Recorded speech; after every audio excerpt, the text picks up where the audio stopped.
où es-tu passée? Je suis dans la cuisine, maman. Madame Spice Ham m'a permis de l'aider dans son travail. Il met pas trop de poivre, Alice, sinon ça sera trop épicé. Viens, mon enfant. Tu continueras plus tard. Maintenant, tu dois saluer monsieur et madame Hendricks qui sont là. Les Hendricks sont venus nous voir avec leur bébé qui est très mignon. Ressemble-t-il à sa mère? Il ressemble aussi à son père. Et tâche de ne pas faire de réflexions désagréables. Je compte sur toi. Ya ya ya ya ya ya. Avec un bébé, il faut toujours être très prudent. Alors, Alice, qu'en dis-tu? N'est-il pas mignon? Pour moi, il n'y a rien de plus charmant qu'un petit être sans défense comme celui-là. Tu es bien de cet avis. À qui ressemble-t-il le plus? Eh bien, je trouve qu'il a le nez en patate de son père et le menton fuyant de sa mère. Alice! Pour moi, il ressemble à un petit cochon. Regardez, voici Madame Spiceham qui nous apporte une collation. Dois-je poser les biscuits sur la table ou préférez-vous les Je n'ai pas compris de quel petit cochon il s'agissait. Elle ne parlait pas d'un petit cochon, mais d'un petit lapin. Oh, ils ont l'air d'être très bons. Fais attention avec ce poivre, Alice, tu en répands un peu partout. Attention, Alice, si tu mets du poivre sur le gâteau, il sera intouchable.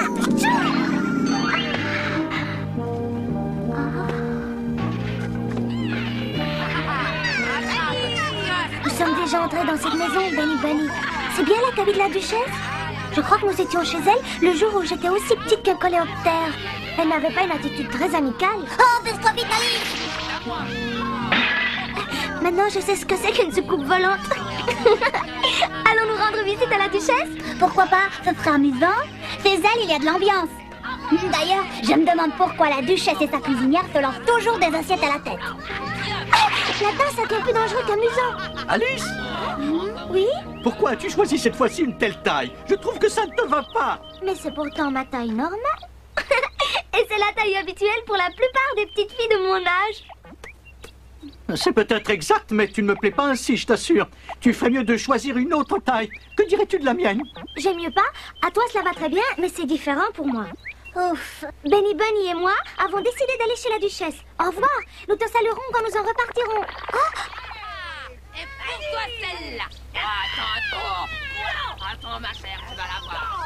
J'ai une lettre pour la duchesse. J'ai une lettre pour la duchesse. Il a tout à fait l'air d'un poisson. Ça paraît incroyable. Non seulement il a l'air d'un poisson, mais c'est un poisson. C'est le page préféré de la reine de cœur. Oh, ce poisson serait donc un page? Tu ne sauras donc jamais que quand quelqu'un frappe, il suffit de crier entrée. On ne le fait que quand on a envie de laisser entrer celui qui frappe à la porte. Imbécile. J'espère bien que vous ne vous moquez pas de moi. Oh non. Pourquoi veux-tu qu'on se moque de toi?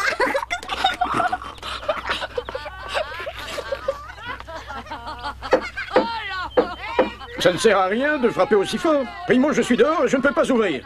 Secondo, avec tout ce bruit, qui veux-tu qu'il puisse t'entendre? Ou bien peux-tu me dire si avec un tel boucan on peut entendre frapper à la porte? Oh! Que viens-tu de dire à l'instant?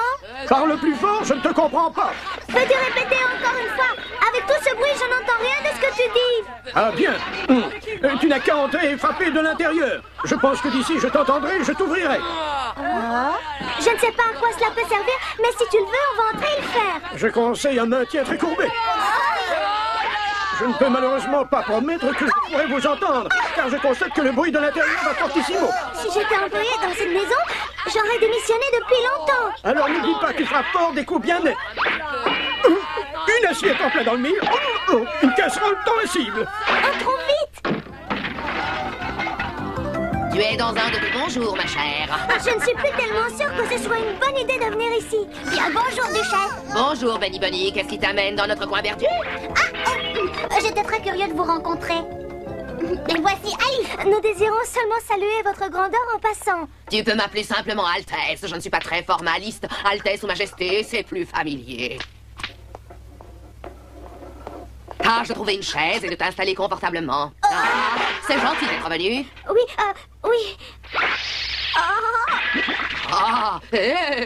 Comme tu vois, je sais prévenir les coups. Alice, je t'assure qu'ici tu ne t'ennuieras jamais. Il y a du mouvement. Dans cette soupe, il manque beaucoup trop de poivre. C'est parti.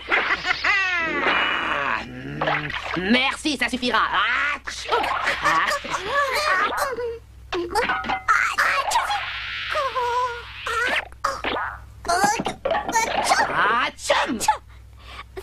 attention de ne pas balancer du poivre partout. Aussi longtemps que j'en aurai les moyens, j'utiliserai autant de poivre qu'il me plaît. Notre cuisinière n'oserait jamais se conduire de cette façon. Si notre cuisinière s'avisait de jeter une cuillère à la tête d'un invité, elle serait renvoyée sur le champ. Comment? Votre cuisinière ne peut pas faire ça? On doit s'ennuyer chez vous. Veux-tu une petite assiette de soupe? Non, je suis au service. Mais pourquoi? Pourquoi vous lancez-vous du matin au soir des assiettes à la tête? Que veux-tu que nous nous lancions? Les assiettes volent mieux que les tasses car elles n'ont pas d'anse. Vraiment pas de soupe? Non, merci, je suis seulement venu porter une invitation. Et qui, la reine de cœur, désire-t-elle inviter? Votre Altesse, comme toujours. Alice, viens ici, j'ai quelque chose à te dire. Oui? Je dois aller rendre visite à ma sœur. Tu vas prendre soin du bébé. Moi, je ne sais pas si je peux. Il faut savoir prendre soin d'un bébé avec délicatesse. Fais-le sauter en l'air. Ça l'amusera. Hop.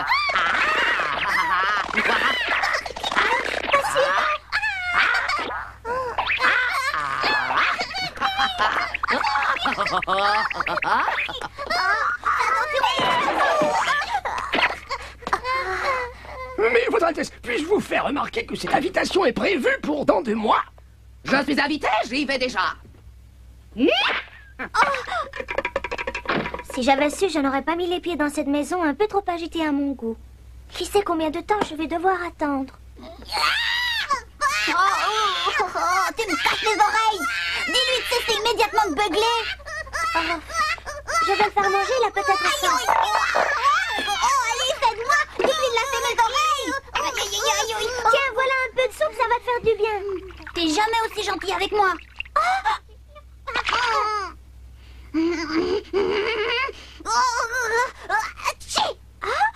Ne t'avise pas de recommencer, sinon je te donne la fessée. Benny, on ne parle pas comme ça à un bébé innocent et sans défense. Il m'a fait oublier qu'il était sans défense. T'as de la force dans les poignets. Tu vois que c'est amusant de jouer avec lui, il suffit de s'entendre. Donne-moi ton écuelle, je vais t'y verser du lait. La jette pas, ça ne se fait pas. Oh. Petit mal élevé, garnement. Calme-toi, Alice. Avec un bébé sans défense, on n'a pas le droit de crier. C'est parfait, Benny Bunny, tu as raison. Que peut-on attendre d'autre de la part d'un bébé élevé dans cette maison où règne la folie? Comment peut-il bien se conduire quand sa mère, la cuisinière et le chat ricanant se lancent des assiettes à la figure? Un chat ricanant? Benny Bunny, dis-moi immédiatement si tu vois aussi ce que je vois. Ah oui, je l'ai vu aussi. Crois-tu qu'on puisse laisser le bébé jouer avec lui? Que ferons-nous si le chat l'égratigne? Ne sois pas aussi brutal, tu vas faire mal au chat. Pourquoi n'es-tu pas gentil avec ce minet? Oh, il ne t'a pourtant rien fait. Non, repose le minet par terre. Minet. Tu devrais avoir honte. C'est très mal ce que tu viens de faire avec ce chat. Tiens, regarde. Il préfère s'en aller.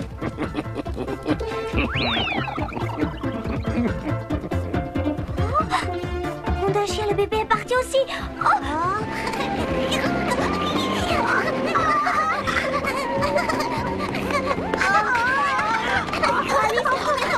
non, trop c'est trop.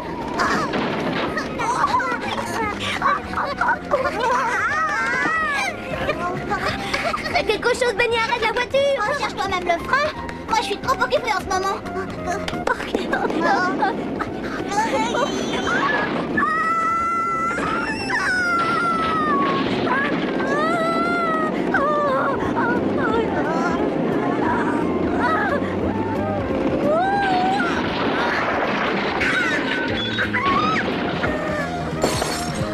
Tu mérites des coups de bâton. Alice, souviens-toi que tu as dit toi-même qu'on devait traiter les bébés avec délicatesse. Cet enfant est innocent, il a simplement été mal élevé. Tu as raison, Benny Bunny, j'avais oublié. C'est parfois difficile de contrôler ses nerfs. J'avais oublié, j'ai perdu le contrôle de mes nerfs. Je n'entends toujours pas ce que tu dis. Peut-être qu'il crie aussi fort parce qu'il a fait danser l'ange.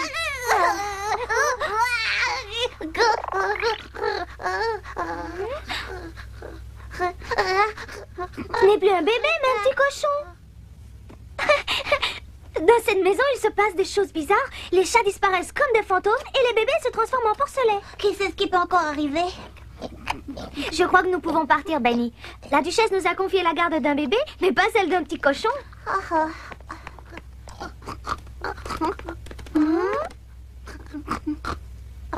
Toi, tu restes ici. Désolée, mais nous ne pouvons pas t'emmener. Tâche de bien te conduire en attendant le retour de la duchesse. Au revoir.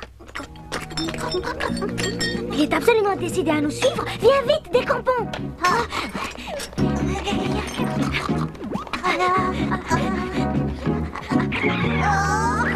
Benny, je ne peux pas m'y résoudre. Le mieux, c'est de le rapporter à sa mère. On finira bien par la trouver. Non. J'ai pas envie. Que tu aies envie ou non, ça n'a pour l'instant aucune importance. Nous sommes responsables de ce petit cochon et nous devons le secourir. Il nous suffit de trouver une ferme où l'on élève des porcelets et de l'y laisser.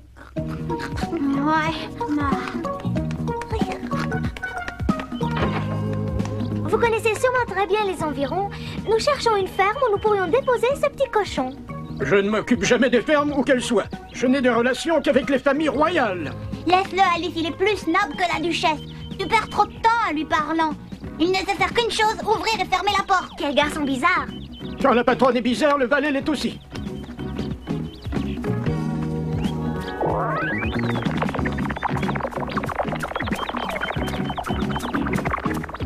J'ai un grave problème. Je m'en doutais, quand on vient me voir, c'est qu'on a un problème. Oui, je sais, mais cette fois, c'est une question difficile à résoudre. Connais-tu sa mère? Non, Je pense qu'elle doit être dans une ferme. je ne m'occupe jamais de questions terre-à-terre de ce genre-là. La prochaine fois, pose-moi un autre problème. Par exemple, combien y a-t-il d'étoiles dans le ciel? Au revoir. On dirait que notre question l'a vexée. Non, mais les chenilles n'aiment pas les cochons. Les chenilles se tiennent souvent sur les champignons. Et les cochons mangent les champignons avec les chenilles. Mais la chenille bleue n'a quand même pas été polie. C'est vrai.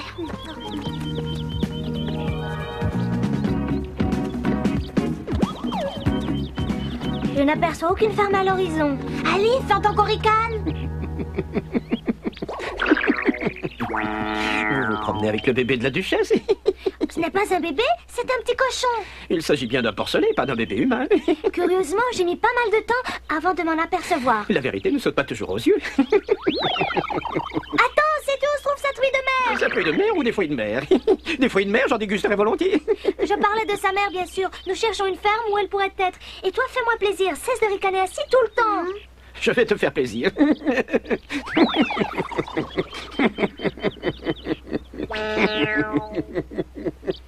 n'as pas bien compris. Je t'ai demandé de rester là et de cesser de ricaner et pas de faire le contraire. Tu entends? Tout cela est de plus en plus bizarre, décidément.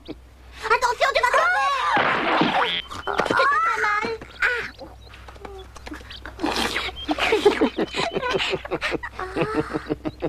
J'aimerais bien réfléchir à ta question, mais je l'ai oublié.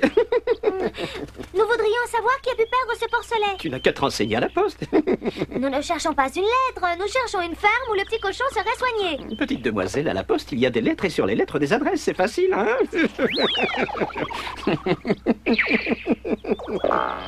J'ai déjà souvent vu des chats qui ne ricanent pas, mais des ricanements sans chat, décidément, ça c'est nouveau. L'idée d'aller à la poste n'est pas mauvaise du tout. Nous aurions dû y penser plus tôt. Excusez-moi, savez-vous où l'on peut trouver des timbres? Que dites-vous? Nous cherchons des timbres postes et nous ne savons pas où en trouver. En général, on les met sur des enveloppes. Mais il y a des collectionneurs qui les placent dans des albums. Mais non, nous cherchons la poste. C'est trop compliqué pour moi. Tu me parles de collection, puis tu me demandes où est la poste. Tu ne sais pas ce que tu veux, jeune fille.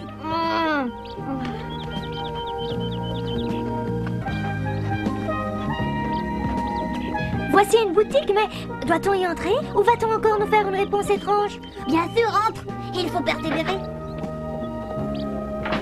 Pourriez-vous me dire où est la poste? Bien sûr, je le peux, petite demoiselle. Pourquoi m'appellent-ils tous petite demoiselle? Parce que tu en es une. Mais peux-tu me dire combien de bonbons j'ai déjà compté? Hélas, non. Oh, alors je dois recommencer. Dommage, hein. 1 bonbon, 2 bonbons, 3 bonbons. Je suis désolée de vous déranger cette fois encore, mais dites-moi où est la poste? Ah, le bureau de poste, c'est ici. 4 bonbons, 5 bonbons. En quoi puis-je t'être utile? Il s'agit d'un petit cochon. Ah, très bien, un cochon. Attends un instant. Voyons voir, cochon. As-tu déjà mis les timbres? Non. Ah, alors je ne peux pas l'envoyer. Il doit avoir assez de timbres pour son poids. Je recommence donc. 1 bonbon, 2 bonbons. Nous voudrions seulement savoir à qui appartient ce petit cochon égaré. Mais tu n'as qu'à aller demander au bureau des objets trouvés. 3 bonbons, 4 bonbons, 5 bonbons, 6 bonbons, 7 bonbons, 8 bonbons, 9 bonbons, 10 bonbons. Il valait mieux ne pas lui demander où se trouvent les objets trouvés. Excusez-moi, pouvez-vous m'indiquer par hasard où est le bureau des objets trouvés? Tu n'as qu'à bien regarder. Oh? Tu n'as qu'à bien regarder et surtout dans la bonne direction. Pourquoi ici ne peut-on jamais avoir une réponse précise quand on pose une question précise? Tu n'as qu'à faire demi-tour. Tu es exactement devant le bureau des objets trouvés. Et ça, c'est précis. Es-tu contente?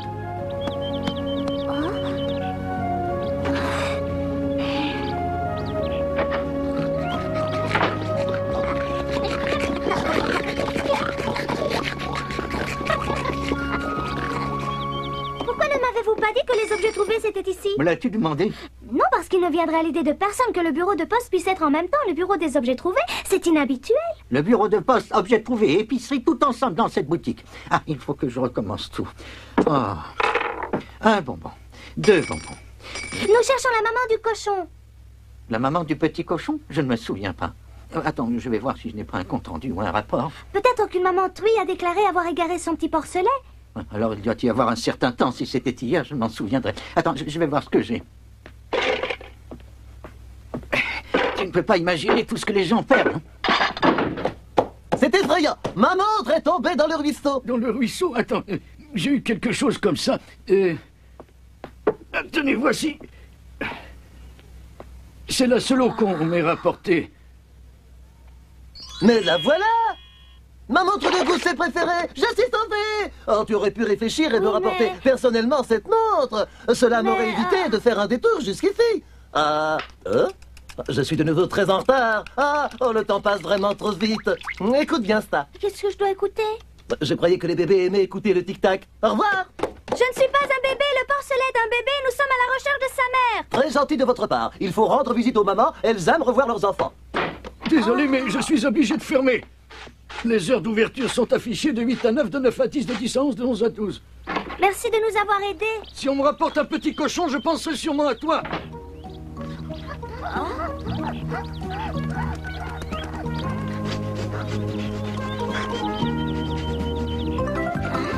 Viens, Benny, sinon il va encore se sauver.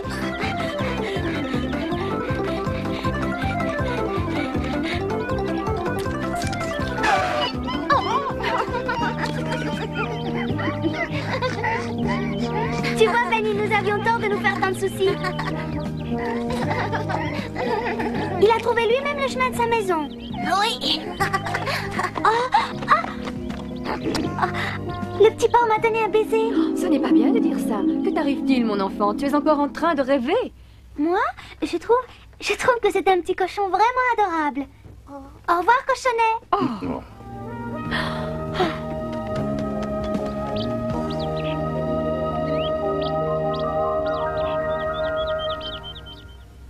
La prochaine fois, nous vous raconterons ce qu'Alice imagine au sujet des disputes permanentes de 2 jumeaux. À peine est-elle arrivée en rêve au pays des merveilles qu'elle rencontre Dee et Doom qui ont annoncé depuis longtemps qu'ils allaient se battre. Mais il y a toujours un empêchement qui surgit. Ou bien il pleut, ou bien ils n'ont pas envie, ou bien il leur manque les armes. Or, les habitants du pays des merveilles ne veulent plus attendre. Ni les cris, ni les lamentations de Dee et Doom ne réussissent à les impressionner. Les jumeaux doivent se battre. Nous vous raconterons la prochaine fois ce qui se produira.